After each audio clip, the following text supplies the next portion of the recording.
ఎందరో త్యాగమూర్తుల త్యాగఫలం ఆంధ్ర రాష్ట్రం. నేడు ఆంధ్రప్రదేశ్లో ప్రజలు సుఖ సంతోషాలుగా ఉన్నారా?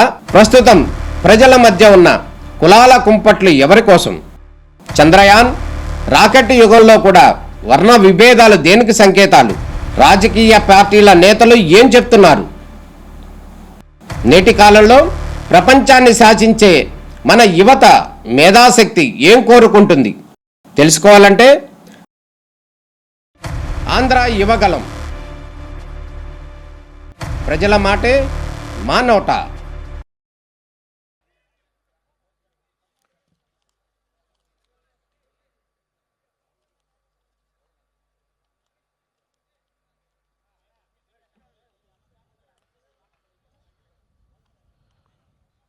தமிழ்நாடு பிஜேபி தலைவர் திரு நயினார் நாகேந்திரன் சாதனை சேதார் நாகேந்திரன் என்று ஆகி போகிறார். அவருக்கு என் வணக்கம்.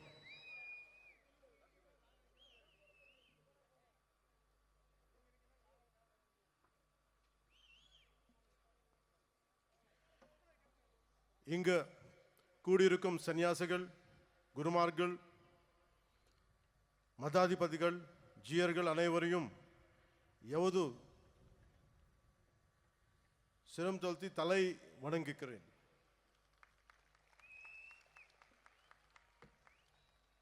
என்னை மதுரைக்கு வரவழைத்தது முருகன்.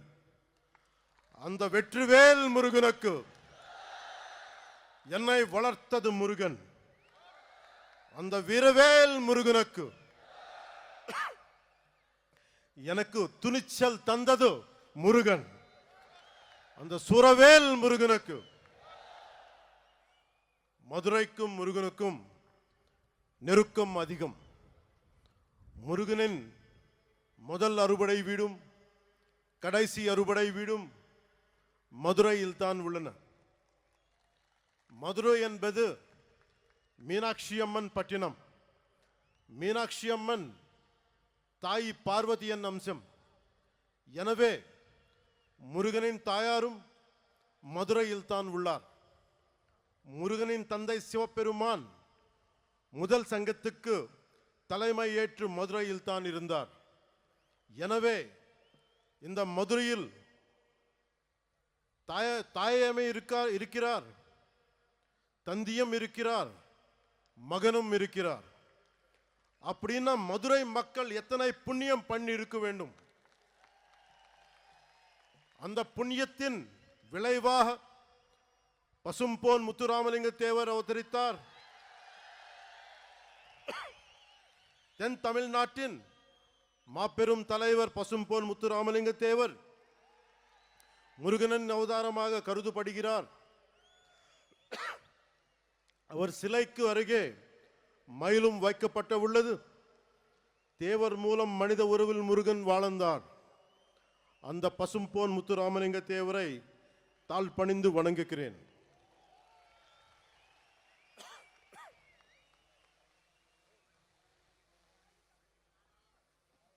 இப்போது மதுரையில் நடத்த ஒரு நிகழ்வை சொல்ல போகிறேன்.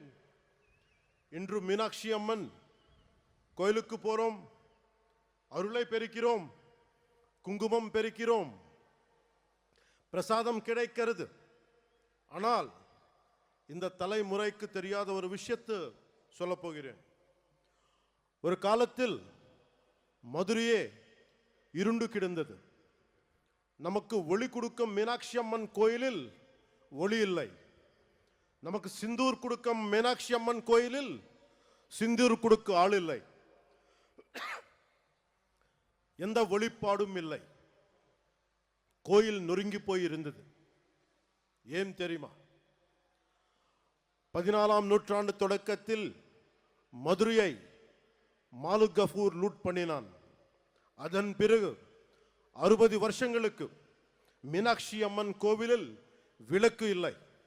மீனாட்சி அம்மன் கோயில் மூடப்பட்டிருந்தது. அது மதுரையின் இருண்ட காலம். 14ஆம் நூற்றாண்டின் முடிவில் மதுரையில் மீண்டும் ஒளி பிரிந்தது. அந்த ஒளி விளக்கை ஏற்றி வைத்தார் விஜயநகர இளவரசர் குமார கம்பனன். இதுல இருந்து என்ன தெரிந்தது? நமது நாட்டு நம்பிக்கைக்கு அழிவில்லை, அதுவும் யாராலும் அழிக்க முடியாது. நமது கலாச்சாரம் ரொம்ப ஆழமானது, நம்மை அசைக்க யாராலும் முடியாது.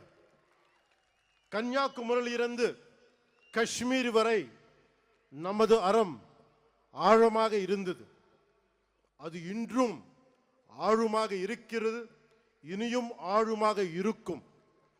இதுதான் இந்த தெய்வீக பூமியின் பலம். முருகனின் வடிவத்தில் நமது அறம் தொடர்ந்து தலைக்கிறது. அறம் என்பது என்ன? உலகை தீமை சூழும் போது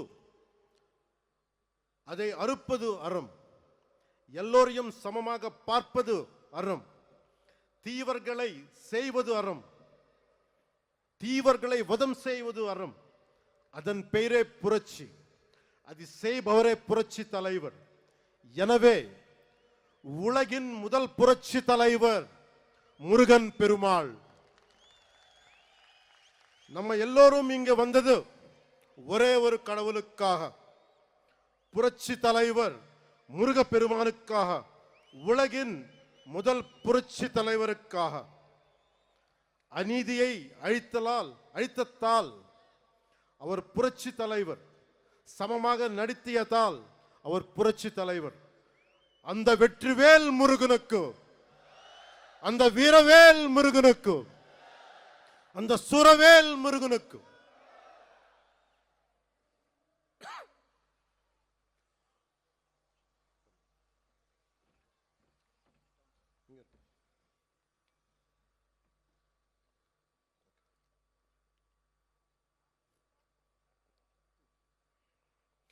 ஒரு கட்சி தலைவர் கேட்கிறார்,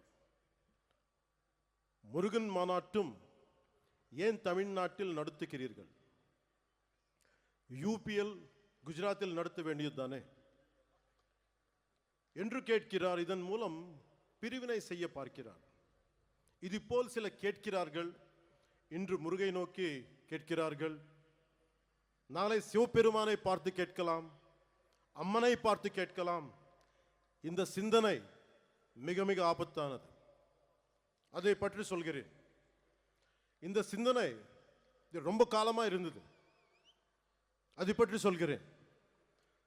நான் 14வது வயதில் சபரிமலைக்கு போனவன், தைப்பூசத்துக்கு திருத்தணிக்கு போவதை பார்த்தவன். நான் சென்னை மயிலாப்பூர் படித்த போது நெற்றியல் பட்டையுடன் ஸ்கூலுக்கு போனவன். சிறிது காலத்திலே மாற்றம் தெரிந்தது. அடுத்த 10 ஆண்டுகளில் நெற்றியல் விபூதி பூசுவதை கேள்வி கேட்டார்கள். எனவே என் 14வது வயதிலேயே இந்த விதமான கேள்விகளை எதிர்கொண்டவன்.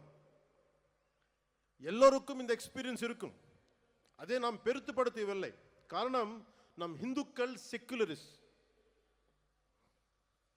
ஒரு கிறிஸ்தவராக இருக்கலாம், ஒரு முஸ்லிமாக இருக்கலாம்.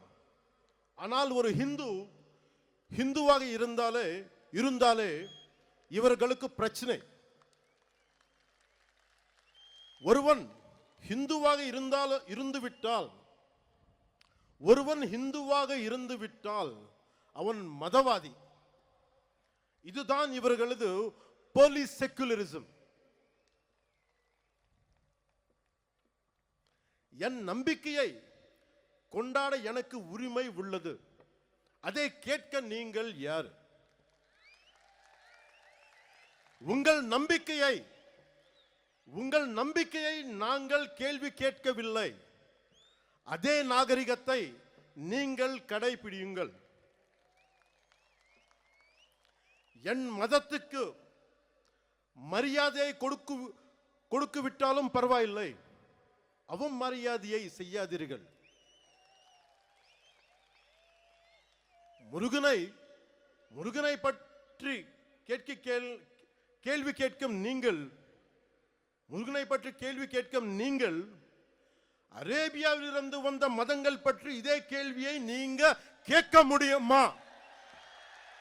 அதற்கான துணிச்சல் உங்களுக்கு உண்டா?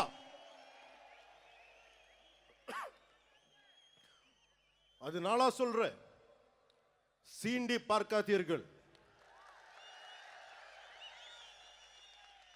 சீண்டி பார்க்காதீர்கள். சாது மிரண்டால் காடு கொள்ளாது, సాధు మిరండాల్ కాడు కొల్లాదు. సజ్జనుడికి కోపం వస్తే, సహనంతో ఉన్నవాడి కోపం వస్తే వాడిని ఆపడం ఎవరి తరం కాదు.